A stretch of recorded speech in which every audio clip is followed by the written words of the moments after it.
avijacija NATO gađala vojni objekat u urbanom delu Šapca. Nakon eksplozije od koje 1999 में NATO शक्तियों ने जब Belgrade में बम गिराया तो उसके एक दिन बाद एक अजीबोगरीब घटना घटी।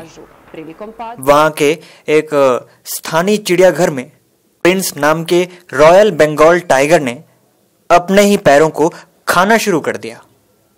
इस बड़ी विचित्र घटना में ऐसे अजीब व्यवहार करने वालों में से वो अकेला नहीं था। एक मादा शेरनी ने अपने ही बच्चों को खा लिया। एक मादा भेड़िया और उल्लू ने भी ऐसा ही किया। तो ऐसा विनाशकारी प्रभाव होता है हाई इंटेंसिटी नॉइस का पशु जगत पर। हालांकि ध्वनि के ऐसे प्रभाव इंसानों पर नहीं देखे गए, लेकिन ये कोई विवाद का विषय नहीं। ऐसे ही कई जाने अनजाने दुष्प्रभाव हैं ध्वनि प्रदूषण के।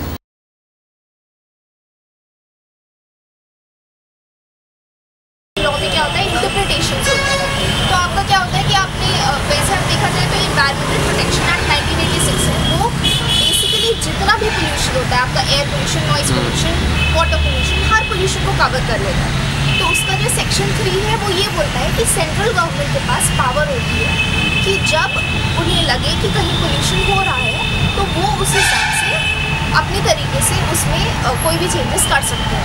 जो नॉइस पोल्यूशन ये है रूल्स है 2000 का, कंट्रोल रूल्स 2000। तो ये जो रूल्स है उसमें स्पेसिफिकली दिया हुआ है कि कितनी नॉइस आपको नॉइस पोल्यूशन कैटेगराइज किया जाता है। नॉइस पोल्यूशन अगर होता है तो उसके लिए क्या पेनाल्टी की जा सकती है। जो नॉइस पोल्यूशन रूल्स है वो सेंट्रल ने बनाया है, so it is a central based act. Now in rules को जो गाइडलाइंस दी हुई हैं उनमें ये बोला गया है, सुप्रीम कोर्ट ने भी बोला है कि हर स्टेट को अपने स्टेट के अंदर एक रूल्स और एक एक्ट स्पेसिफिक बनाना चाहिए। जैसे मद्रास पुलिस एक्ट जो है वो उसने नॉइस पोल्यूशन को इसके अंडर डाला हुआ है कि पुलिस के पास क्या रूल है और पुलिस के पास क्या पावर होगी अगर नॉइस पोल्यूशन मद्रास में होता है। ठीक है।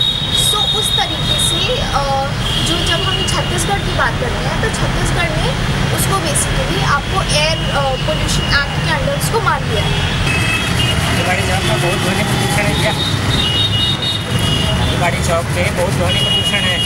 आए दिन यहाँ पर बारात वगैरह के कार्यक्रम होते रहते हैं, फुल तेज साउंड और खूब बड़े बड़े पटाखे फोड़े जाते हैं। यहाँ पर एक वो है बैंड पार्टी वाले लोग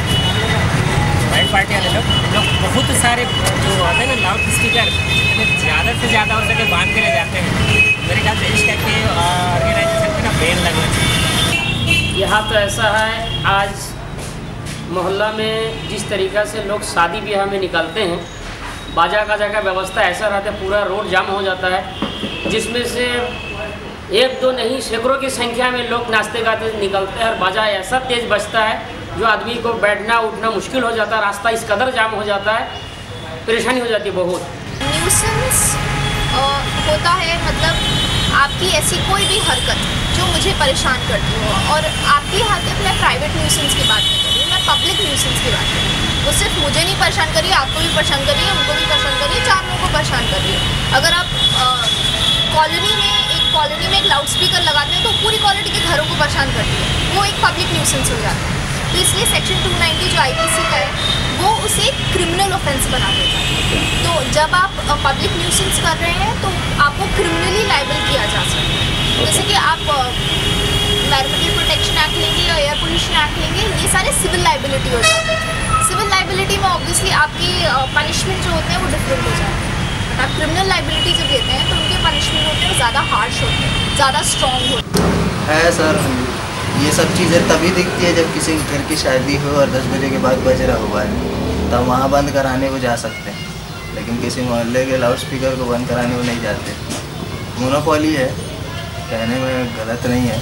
नाउ राइट टू लाइफ का सुप्रीम कोर्ट ने MC मेहता है और फ्री लीगल एड सेल जो केसेस हैं, इन केसेस में जो राइट टू लाइफ आर्टिकल 21 है उसका कोर्ट ने बहुत ही वाइड इंटरप्रिटेशन बोला है। अब ऐसी सिचुएशन है कि मैं ये भी बोल सकती हूँ मेरे पास राइट टू स्लीप है, मेरे पास राइट है, मेरा ये फंडामेंटल राइट है कि मैं सो रहा हूँ, और अगर नॉइस पोल्यूशन उसको रोक रहा है किसी तरीके से तो मेरे पास रेमेडी है कि मैं कोर्ट के पास जाऊँ और बोले इसे बंद कराइए। कभी सोचा है, बहुत कुछ सोचा है कि कुछ करना है, बट मैंने कभी कंप्लेन की नहीं। ऐसा क्यों? ऐसा क्योंकि लैक ऑफ टाइम बोल सकते हैं आप, थोड़ा टाइम की कमी है और उतना नॉलेज नहीं है कि कहाँ कंप्लेन होना चाहिए। हमारे पास देखिए, अब छत्तीसगढ़ स्पेसिफिकली में वैसे तो हम डायरेक्टली EPA के पास नहीं जा सकते, जो एनवायरमेंटल प्रोटेक्शन अथॉरिटी है उसके पास नहीं जा सकते। स्टेट लेवल की जो अथॉरिटी होती है, हम अपने म्यूनिसिपल कॉरपोरेशन और इनके पास जाके कंप्लेन कर सकते हैं कि ऐसा कुछ हो रहा है। वो स्टेप्स ले सकते हैं EPA के गाइडलाइंस के अंडर कि आप इस चीज़ को रोकिए। हमारे रहन सहन और स्वास्थ्य को दुष्प्रभावों से बचाने के लिए सरकार के द्वारा कुछ गाइडलाइंस जारी किए गए हैं, लेकिन अगर इन नियमों का उल्लंघन होता है तो हम पर IPC के तहत दंडात्मक कार्रवाई की जा सकती है। इस वक्त मेरे पास noise pollution controls and regulation act की ये कॉपी है। इन पन्नों में हमारे पॉलिसी मेकर्स के द्वारा बनाए गए नियम और कानून हैं, लेकिन वर्तमान परिस्थिति में इन नियमों के बावजूद ध्वनि का स्तर अपने चरम सीमा पर है और ये स्तर कम होने के आसार भी नज़र नहीं आ रहे। इसलिए हम लोग बाध्य होते हैं ये प्रश्न पूछने के लिए कि ये कानून कितने कारगर हैं और सरकार कब इन कानूनों को सही ढंग से लागू करेगी।